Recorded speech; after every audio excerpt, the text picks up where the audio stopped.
Flying Brian here, about to embark on a journey for which we have prepared for, well, certainly many, many minutes.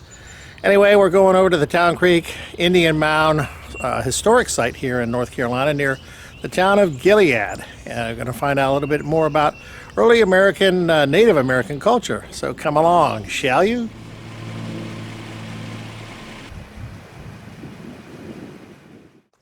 All right. Took about an hour and a half, but we finally got here to the Town Creek Indian Mound, right here outside of Mount Gilead. So why don't you come along in and we'll do the explore together. Here's the visitor center, so let's go inside. The Paleo-Indian era dates to around 12,000 years ago and started as the last ice age was coming to an end.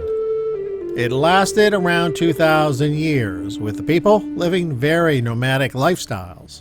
They were hunter-gatherers, hunting primarily with spears, following groups of large game, which was their primary source of food.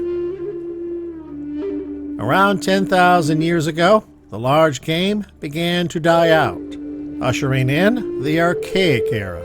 The people remained nomadic, however, their movements started to become more seasonal in nature. They began to hunt smaller game. They fished and gathered fruits and vegetables. This lifestyle changed little for the next 8,000 years. Then, around 3,000 years ago, life began to change for these early people.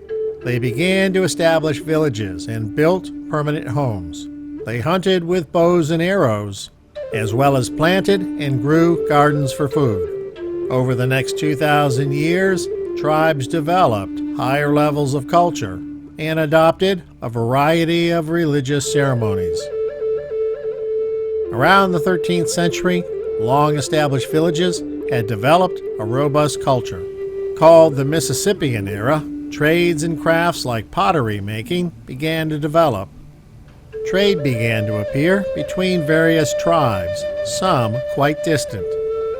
The people clearly observed ceremonial rituals and cultural centers began to appear. The way the Town Creek site is presented today represents the last stage of cultural development here in the North Carolina Piedmont, the Mississippian Era. It was active until around the 1400s. Then, for unknown reasons, the village was abandoned. The site has been studied and surveyed since the 1930s. Archaeologists know that a palisades once did surround the village, and at least one earthen mound was here, as were numerous other structures, many of which were certainly homes. It says the PD warriors had a cleansing ritual that involved drinking the black drink, which was their version of the modern-day ipecac. Here's something interesting, a forensic facial reconstruction of a 25-year-old female that was made using a copy of a skull found in 1941. When first explored, this explains that the region was prairie, likely because wildfires were a routine part of nature. This is an official North Carolina historic site, as well as a national site. Okay, let's head down the path to the village. The tall grasses along the path represent what the site looked like when first discovered, and the palisade that protected the village. This is a reconstruction, of course, but is based on the post holes that were discovered during excavations.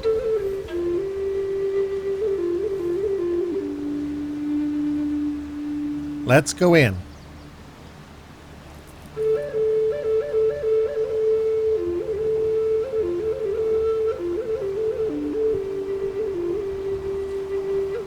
That is what a burial hut is believed to have looked like. My clan is the clan of the deer. Today we bury my cousin. Today we send her spirit on a journey. About 600 years ago, Town Creek Indian Mound served as a ceremonial center. It was the site of social occasions and feasts. and within the confines of the stockade, it was used for mortuary rituals and burials. She was my daughter. Outside the burial hut, feasts were prepared for the living, and a wake went on, sometimes for several days. Members of the village purified themselves by drinking the black drink, made from the yopong shrub. This is a ceremonial temple here along the Little River, which allows you to see how the structures were constructed. Sticks were woven between vertical posts and covered with reeds, and sometimes with mud and clay for a more solid wall.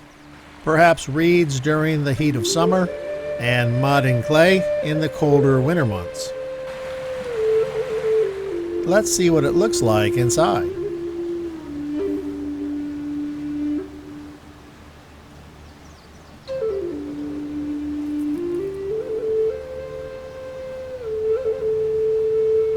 In the center would have been a fire with an opening in the roof to let smoke out.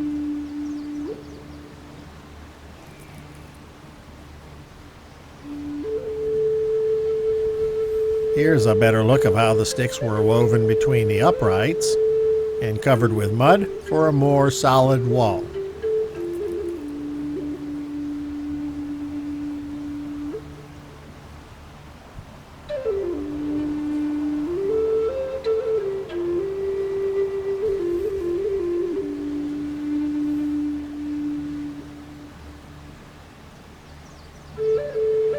The village sits on the banks of the Little River, which would have provided the people with a source of water as well as fish to eat.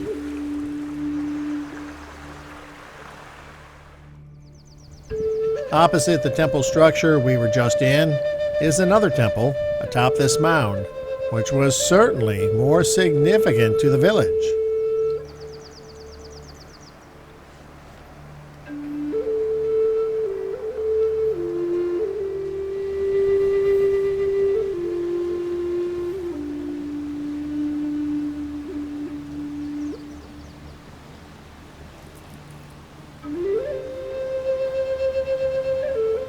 Let's see what this one looks like inside.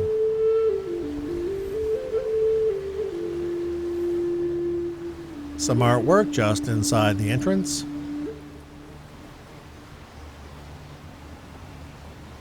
The walls in this building are more substantial and are adorned with art which the other building did not have.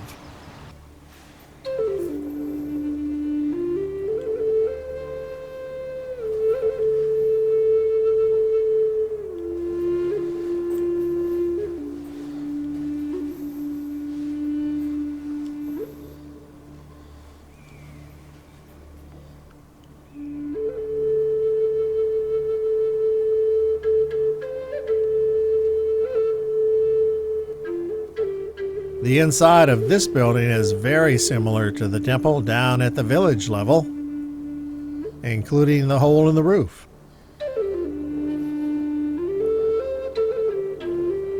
Low benches around the perimeter.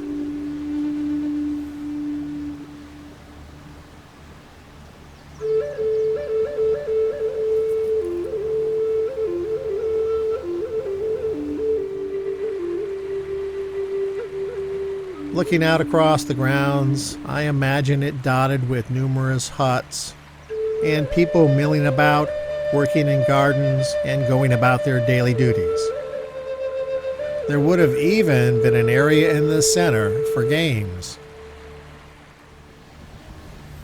That is going to wrap up this visit and explore to an amazing bit of American Indian history. Absolutely worth a visit. Remember, life is a journey. Enjoy the ride, and thanks for watching.